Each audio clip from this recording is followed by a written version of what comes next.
With an ever-growing cast far beyond the initial 5, it seems like there's a BanG dream girl out there for everyone.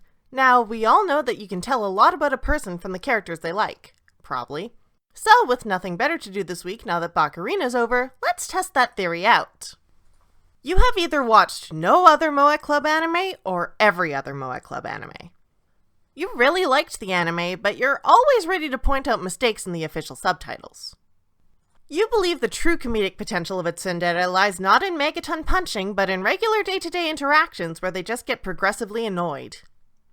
You got into Bandori early, and while other quiet and nervous moe girls have followed her, you stayed true to your one and only. You really wish the Emoto craze hadn't driven out all the One-san characters. You were never allowed to dye your hair or dress punk growing up, and you're living vicariously through the teenage rebel you always wanted to be. You really just wish you had a watchful and supportive friend, but the inscrutable gremlin stuff doesn't hurt. You appreciated the cooking class craziness event and the resulting Tsugu Sayo boom, whether or not you actually ship it, just because people remembered Tsugu exists. You believe in your heart that will one day catch on. You watched Shugo Kara when you were younger, and when Amo didn't actually want to be cool and spicy, you were always confused and disappointed. When other people protest Bandori being lumped in with idol anime, you say, "I know, isn't it great?" As far as a tier list of the entire cast goes, you either have Sayo in your top 5 or at the very bottom. You found yourself tracing explanations for every single thing back to what little you know of Japanese history. You're kind of a cynic, but it doesn't outweigh your love of cute girls. You have never been presentable, quiet, or neurotypical passing in your life, and you're not about to start now. It's not that you have anything against the anime, it's just that Choo-Choo's redemption arc can't hold a candle to Yukina's.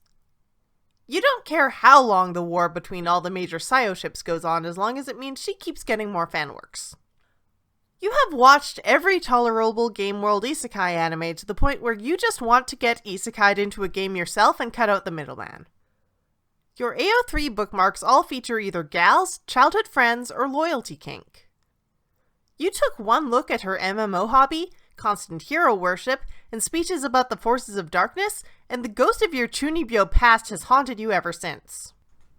You are a morosexual, believe whoever you ship her with is a morosexual, or you just really like her vocal range. All your manga is from the 1970s because modern Yuri doesn't have enough princely girls. You probably could not stand the rest of the band for at least until the end of their first band story. You will tell everyone at any opportunity that she's not just a copy of Rin from Love Live and she's gotten a lot more character development over the years, but nobody will listen to you. You just want to pick her up and give her a hug, but you know she'd freeze and pass out from sheer terror. You wish idol anime had more actual villains. You're continually in awe at how she takes outfits that would look ridiculous on anybody else and makes them look unironically cool. You honestly think she should have been the main protagonist in the first place.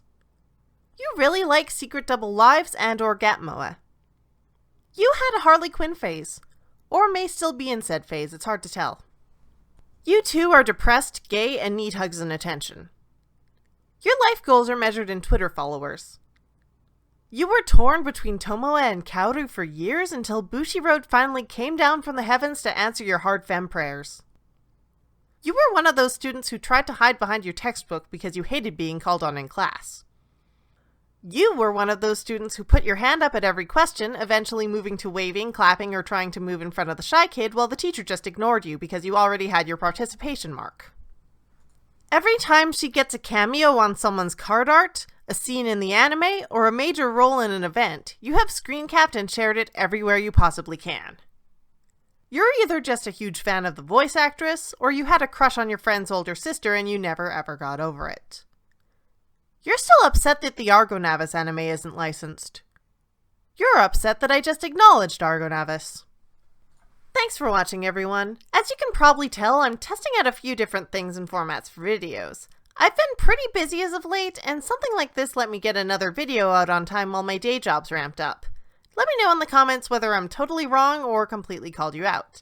This is Secret Identity Studio, and I'd tell you my best girl, but it might be a little obvious.